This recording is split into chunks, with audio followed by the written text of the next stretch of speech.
You've attacked black journalists, calling them a loser, saying the questions that they ask are, quote, stupid and racist. You've had dinner with a white supremacist at your Mar-a-Lago resort.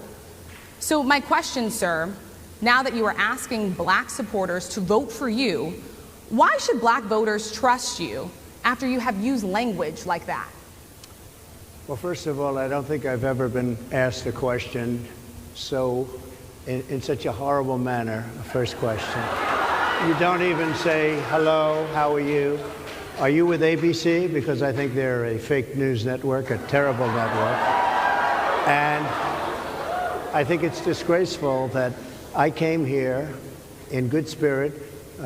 I love the black population of this country. I've done so much for the black population of this country, including employment, including opportunity zones with Senator Tim Scott of South Carolina. Historically, black colleges and universities were out of money. They were stone cold broke, and I saved them, and I gave them long-term financing, and nobody else was doing it.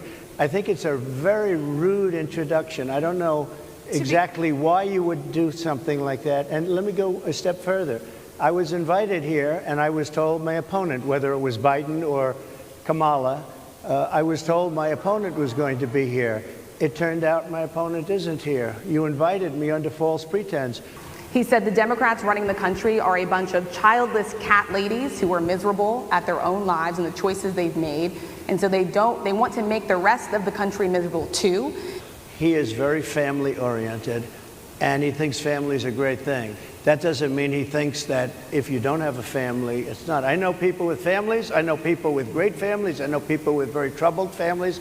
And I also know people with no families. They didn't meet the right person. Things happen.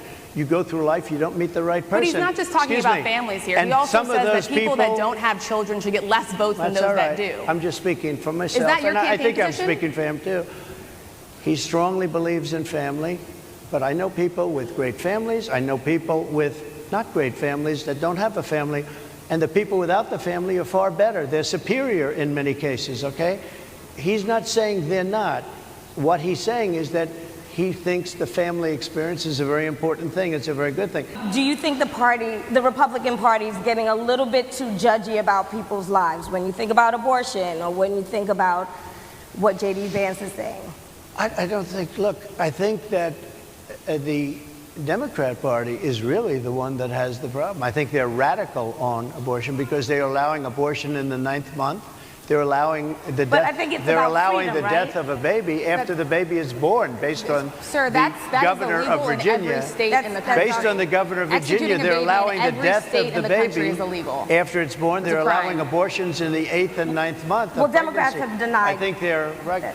And I think the Republican Party is actually much less. I think I've made them much less radical, perhaps, but the Republican Party, what we're doing is bringing it back to the states where everybody wanted it. About January 6th. Were the people who assaulted those 140 officers, including those I just mentioned, patriots who deserve pardons?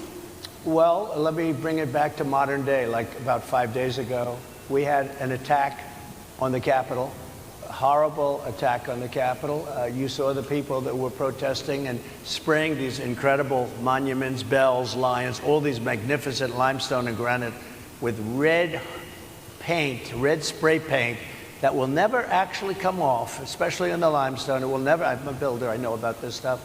It'll never, you'll see it in 100 years from now. They viciously attacked our government. They fought with police. They fought with them much more openly than I saw on January 6th. What's going to happen to those people? How come the people that tried to burn down Minneapolis, how come the people that took over a large percentage of Seattle, how come nothing happened to them? How come the people But sir, we're talking about people that were seen beating officers with flagpoles, dragging them down the stairs. They're on video. Have you seen that video, sir? Oh, really? Well, you would pardon those rioters? They shot a young lady in the face who was protesting. They shot her in the face. You know, nobody died that day. You do know that. But people died in Seattle. Nobody died, but people died in Minneapolis. You know people died in Minneapolis. And nothing happens, and nobody ever talks, and nothing happens to those people. But you went after the J6 people with a vengeance.